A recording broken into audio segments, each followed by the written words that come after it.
Cowboy gives his blanket to a freezing Apache girl. The next day, her tribe says he just married her. What started as a simple act of kindness would trap Boone Cartwright in a situation no amount of gunfighting skills could solve. But as the wind howled through the canyon that night, all he could see was a young woman dying in the snow. The storm had been building since dawn, turning the mountain pass into a frozen wasteland. Boone pulled his coat tighter as his horse struggled through the deepening drifts. He'd been riding for 3 days straight, pushing toward the trading post before the weather got worse. The cold bit through his leather gloves, and his breath came out in sharp white clouds. That's when he saw her. A figure huddled against a boulder, barely moving. At first, he thought it might be an animal seeking shelter, but as he rode closer, the shape became unmistakably human. A young Apache woman, probably no more than 19, curled up in a thin deer-hide dress that offered little protection against the brutal cold. Her lips had turned blue, and her entire body shook violently. Boone dismounted without hesitation. He'd seen enough death to recognize when someone was close to crossing over.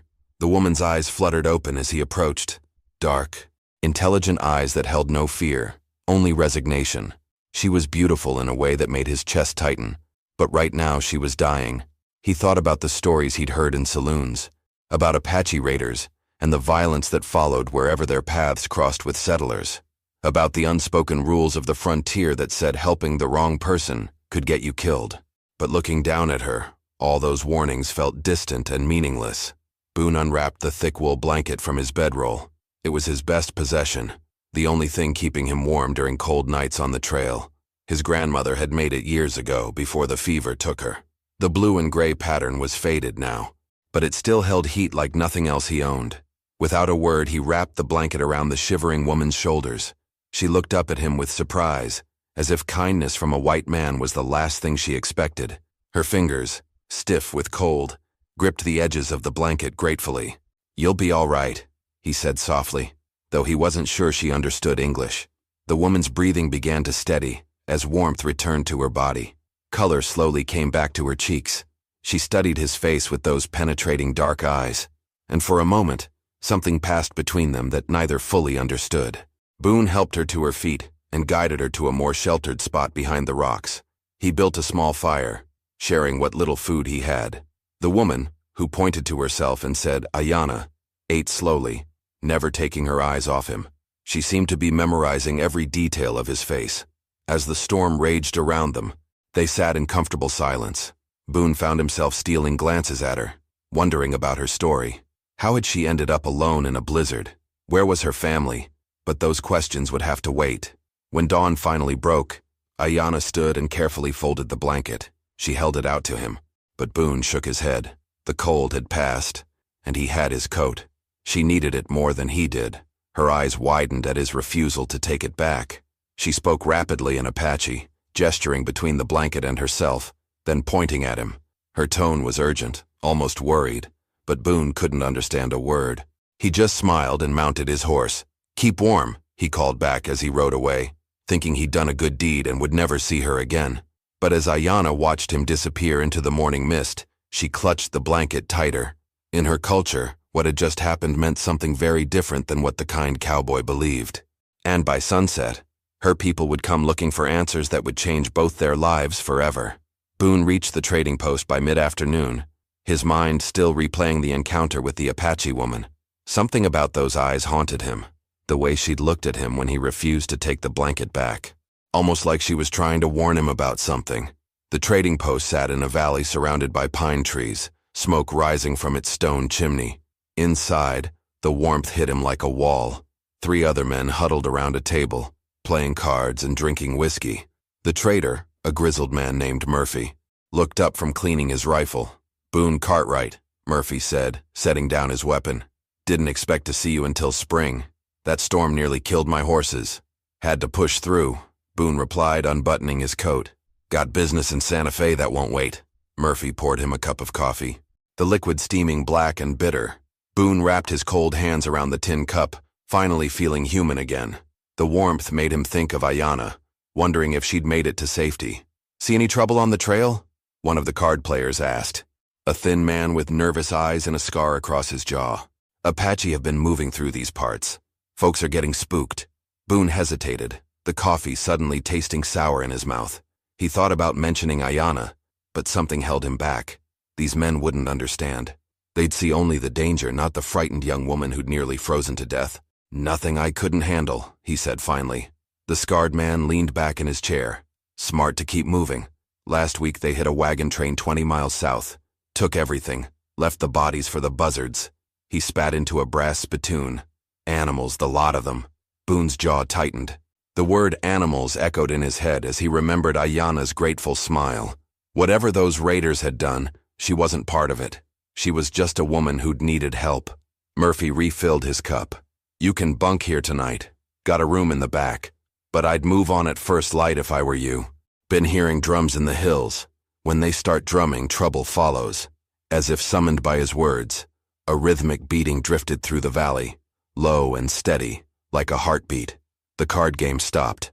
All eyes turned toward the windows, though there was nothing to see but darkening sky. "There it is again," the scarred man whispered. "Been going on for hours." Boone set down his cup, a cold knot forming in his stomach.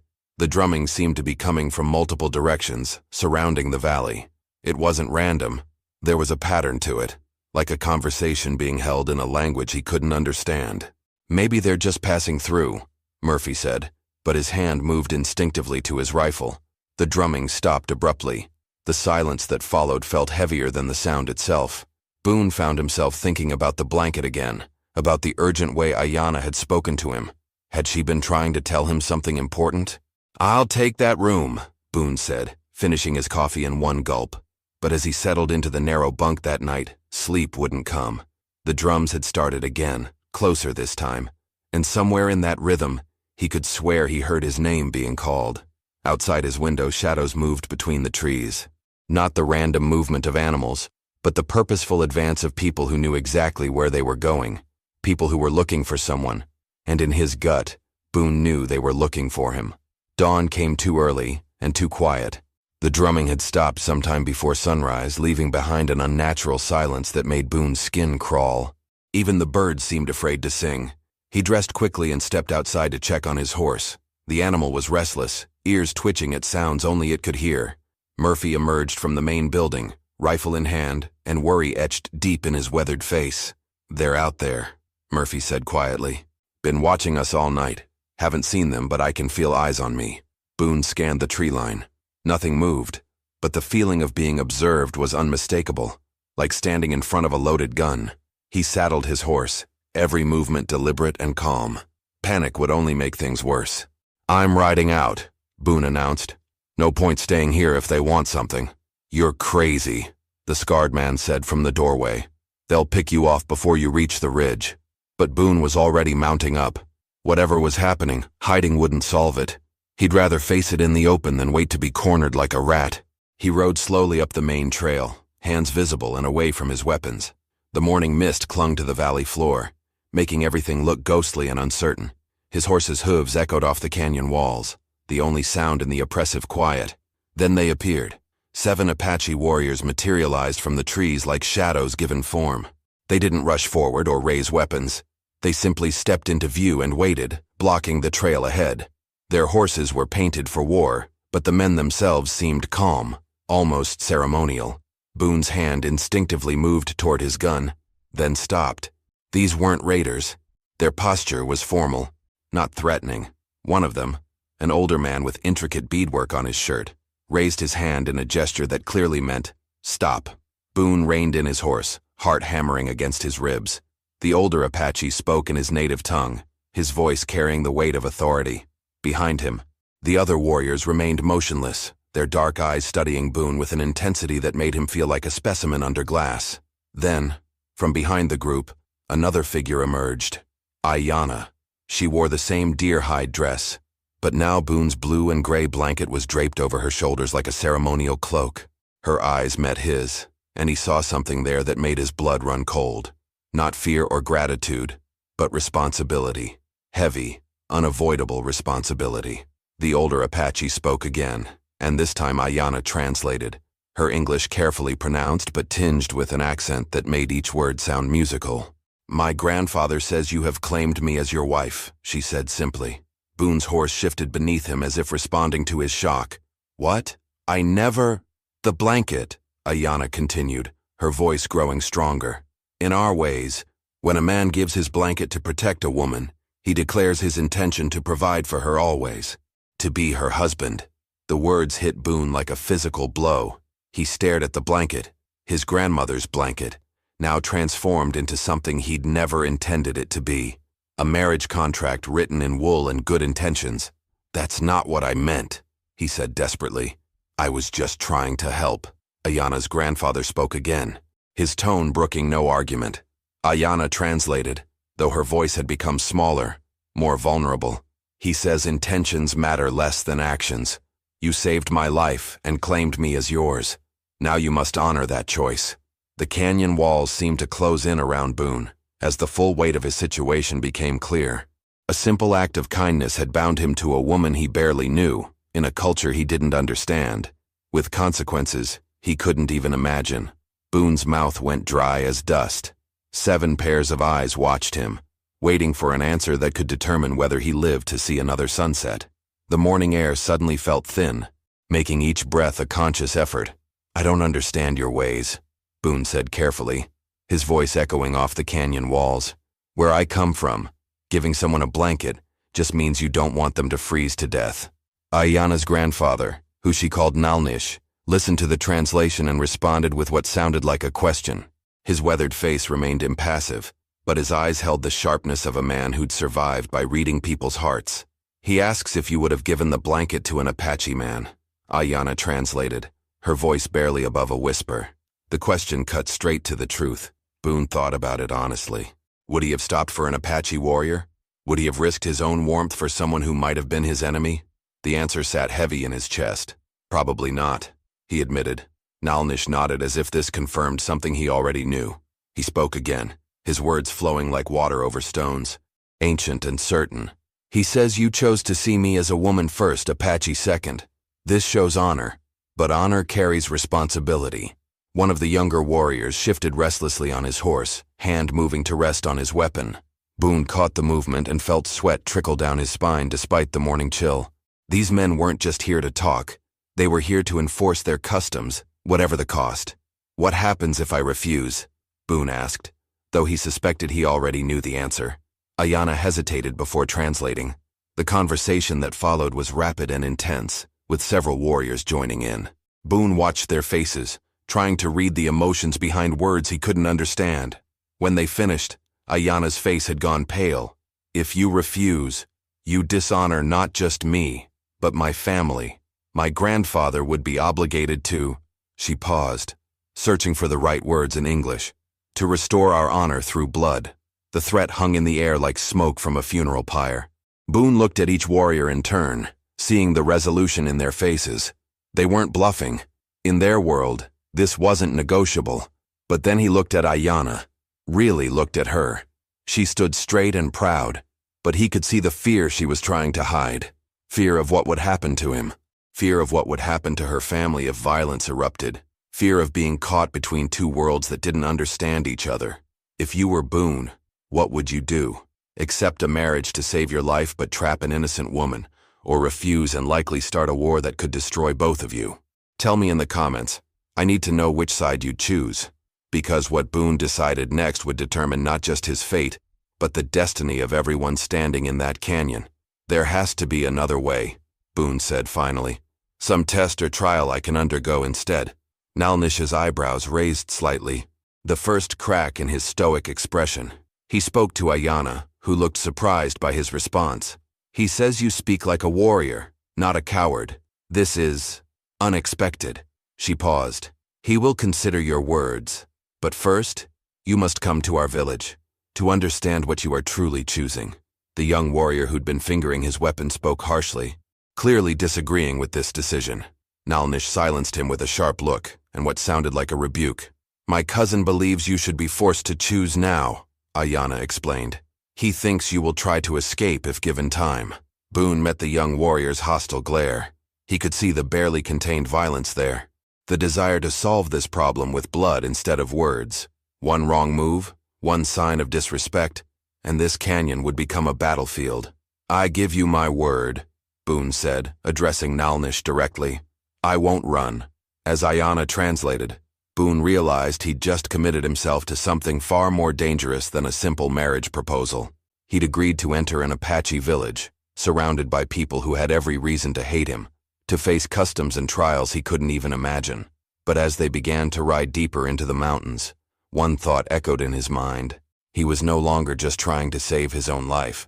Somehow, without meaning to, he'd become responsible for saving Ayanna's as well. The Apache village materialized from the landscape, like a mirage becoming real. Hidden in a valley between towering red cliffs, it was larger than Boone had expected. Dozens of traditional dwellings scattered along a clear stream, with smoke rising from cooking fires and the sound of children's laughter echoing off the canyon walls. But as their group approached, the laughter stopped. Faces appeared in doorways and from behind trees.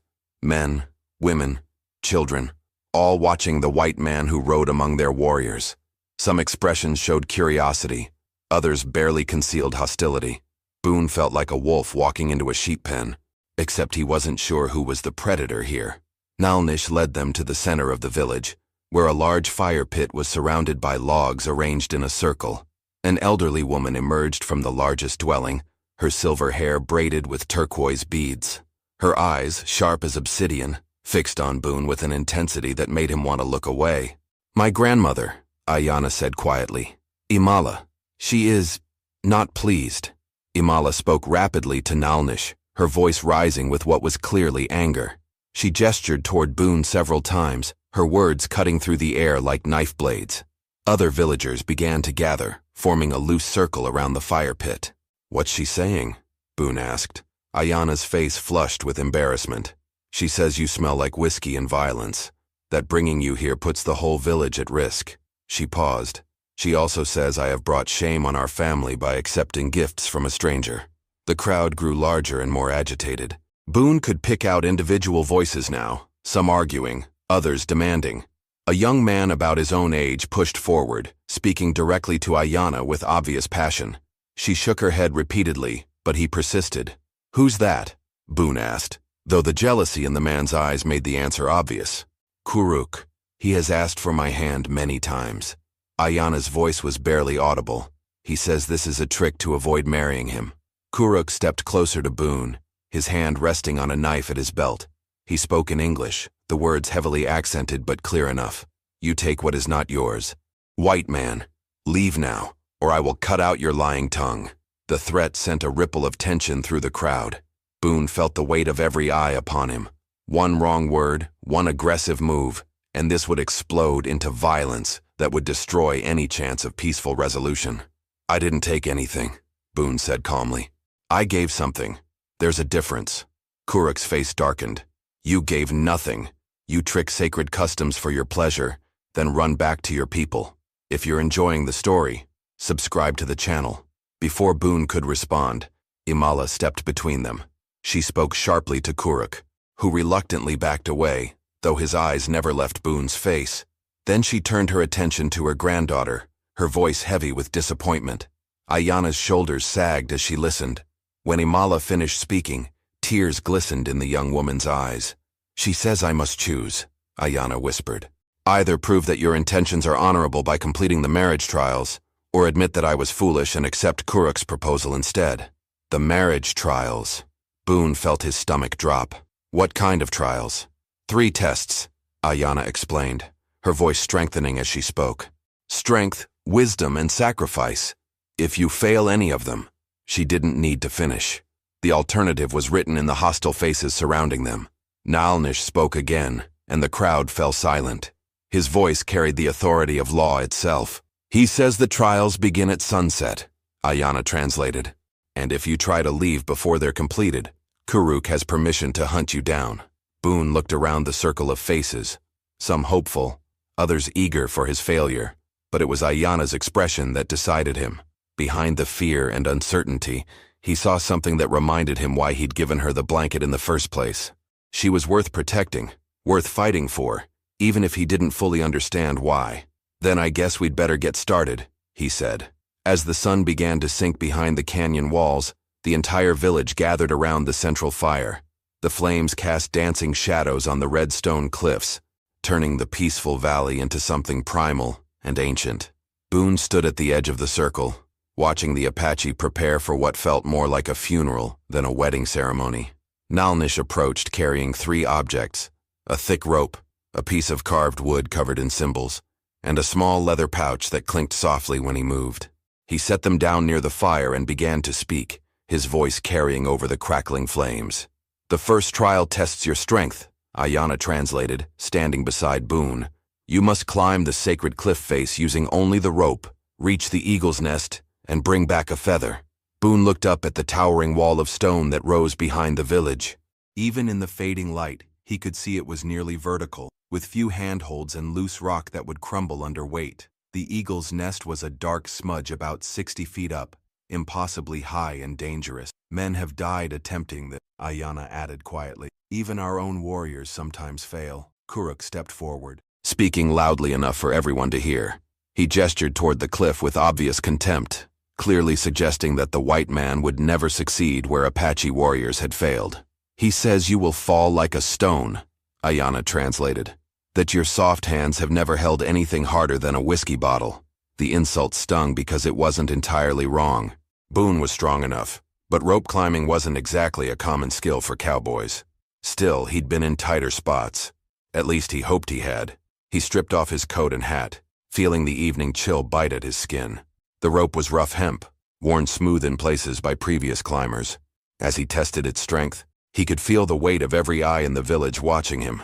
The first 20 feet went easier than expected. His arms and shoulders burned, but years of ranch work had given him strength he didn't know he possessed. The rope bit into his palms, drawing blood, but he kept climbing, one hand over the other, boots scrambling for purchase on the cliff face. Halfway up, his luck ran out. A section of rock crumbled away beneath his feet, leaving him swinging free on the rope. The crowd below gasped, and someone, maybe Ayanna, cried out. Boone's shoulders screamed in protest as they took his full weight. For a moment, he hung there spinning slowly, looking down at the faces below. Kuruk was smiling, already anticipating his failure, but it was Ayanna's expression that drove him upward. Not fear, but fierce determination, as if she was climbing the cliff herself through sheer force of will. Boone found new footholds and continued his ascent.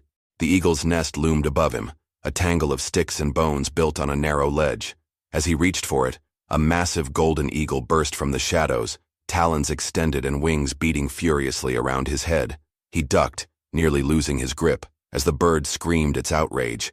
Its talons raked across his shoulder, tearing his shirt and drawing blood. But there, caught in the thorny branches of the nest, was a single perfect feather. Boone grabbed it and began his descent, muscles trembling with exhaustion. Every foot downward was agony, but he refused to let go.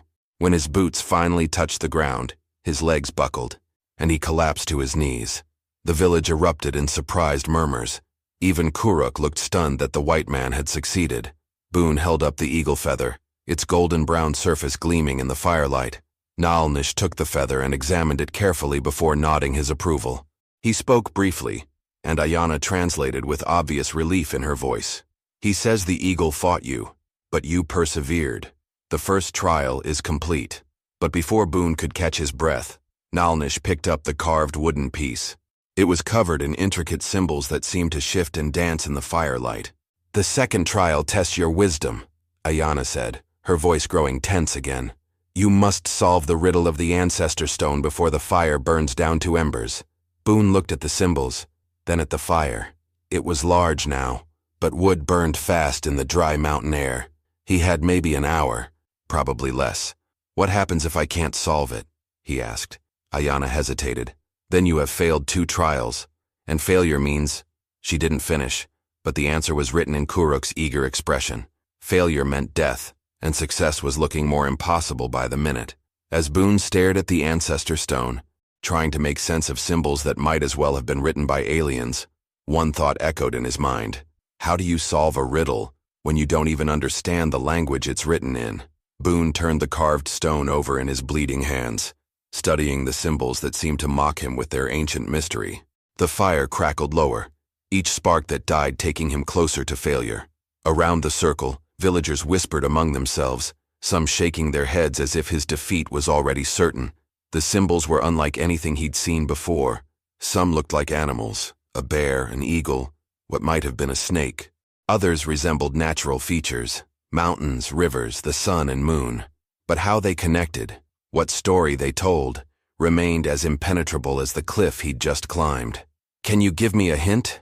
Boone asked Ayanna desperately. She shook her head, genuine sadness in her eyes. "The wisdom trial must be completed alone. To help you would dishonor both of us." Kuruk spoke up from across the fire, his voice dripping with satisfaction. Even without translation, Boone could tell he was declaring victory premature. Several villagers nodded in agreement. The fire burned lower. Time was running out. Boone forced himself to think differently. Maybe the solution wasn't in understanding Apache symbols, but in understanding universal truths. Every culture had stories, patterns that repeated across time and place. He studied the stone again, looking for familiar elements. There, in the center, a spiral that could represent the cycle of seasons. Around it, the animals he'd identified earlier, but now he noticed they were arranged in a specific order. Bear in the position where the sun would be in summer, eagle where it would be in spring, snake where autumn would fall. "Seasons," he murmured. "It's about the seasons." But that couldn't be the whole answer. There were other symbols, other elements that didn't fit the seasonal pattern. A figure that looked like a person, standing at the center of the spiral, lines radiating outward from the human figure to each animal. Then it hit him. Not just seasons, but the relationship between humans and nature through the seasons. The bear for summer, when they hunted for food to store. The eagle for spring, when they needed its strength to build and grow. The snake for autumn, when they prepared for the coming winter, shedding old ways like a snake sheds skin. And winter? There, in the fourth position, was a symbol he'd missed before. Not an animal, but what looked like a blanket, or maybe a shelter. Something that provided protection and warmth when the world turned cold. His heart began to race. This wasn't just a riddle about seasons. It was about his story, his journey to this place.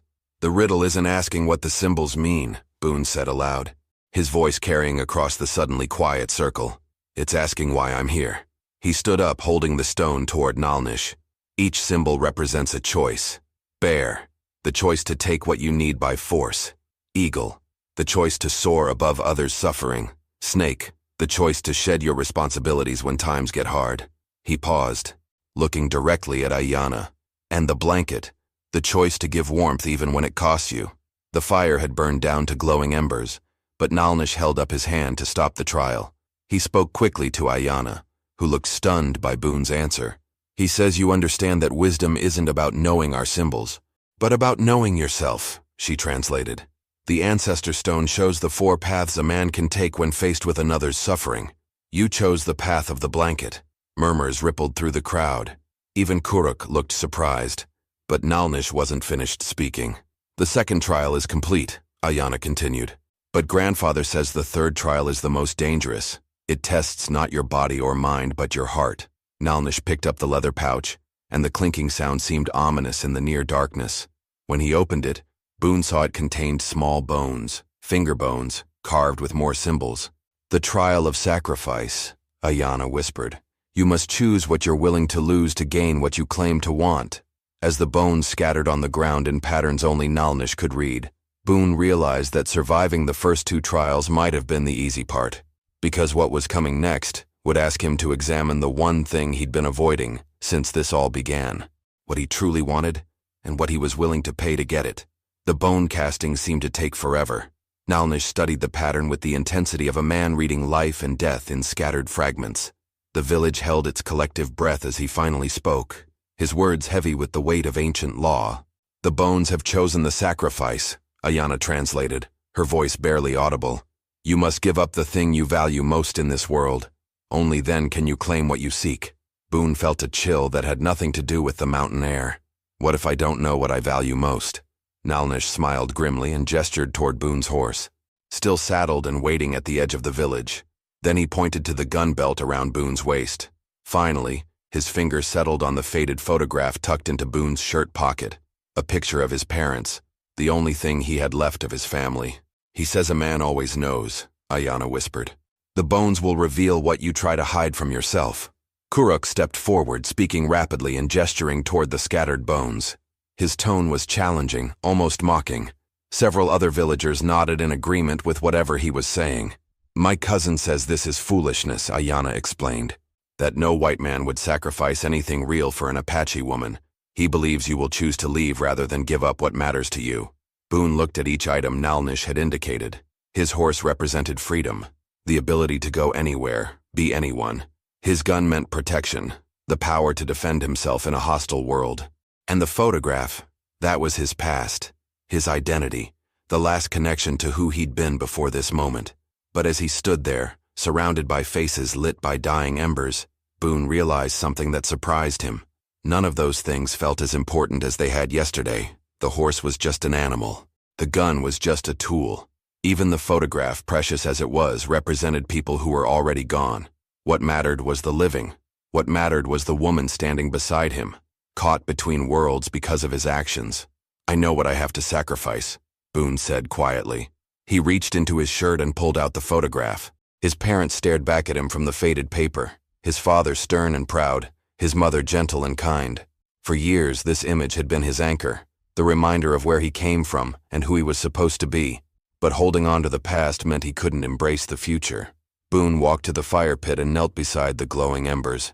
I sacrifice my old life, he said, his voice carrying to every corner of the village. The man I was, the plans I had, the world I knew. I give it all up to become the man Ayana deserves. He placed the photograph on the coals. The paper caught fire immediately, curling and blackening as his parents' faces disappeared into smoke. The loss hit him like a physical blow, but he didn't flinch or look away. The village erupted in surprised murmurs. Even Kuruk seemed stunned by the gesture, but it was Ayana's expression that mattered most. Wonder and something deeper, something that looked like the beginning of love. Nalnish spoke again, his voice filled with respect that hadn't been there before. He says you have proven yourself worthy, Ayana translated, tears streaming down her face. Not because you completed the trials, but because you understood what they truly meant. Strength without wisdom is useless. Wisdom without sacrifice is meaningless. Imala, the grandmother who had been so hostile earlier, approached Boone with something in her hands. It was a new shirt, made of soft deer hide, and decorated with intricate beadwork. She spoke softly as she offered it to him. She says, "Welcome to the family," Ayana whispered. As Boone put on the shirt, he felt something shift inside him. The cowboy who had ridden into this valley no longer existed. In his place stood a man who had chosen love over freedom, connection over independence, future over past. Kuruk approached, his earlier hostility replaced by grudging respect. He spoke briefly to Boone in English. "You fight like Apache," he said simply. She chose well. As the village began to celebrate around them, Boone took Ayana's hand. The blanket, his grandmother's blanket, was still draped over her shoulders. But now it meant something different than it had that snowy morning. Now it was exactly what the Apache had always seen it as. A promise, a commitment, a choice to put someone else's warmth before your own. "Do you regret it?" Ayana asked quietly. "Giving up your old life?" Boone looked into her dark eyes, seeing his future reflected there. It wasn't the life he'd planned, but it was the life he'd chosen. And sometimes, he realized, the best decisions were the ones you made with your heart instead of your head. "The only thing I regret," he said, pulling her closer, "is that it took me so long to understand what that blanket really meant."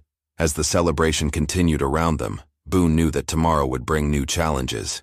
Learning Apache customs, finding his place in this tight-knit community, building a marriage based on respect rather than just circumstance.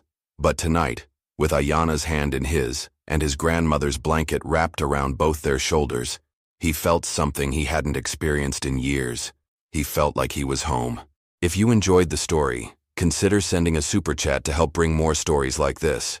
Now click on the video on the screen to hear a story even better than this one, with a twist so powerful, it'll change how you see justice forever.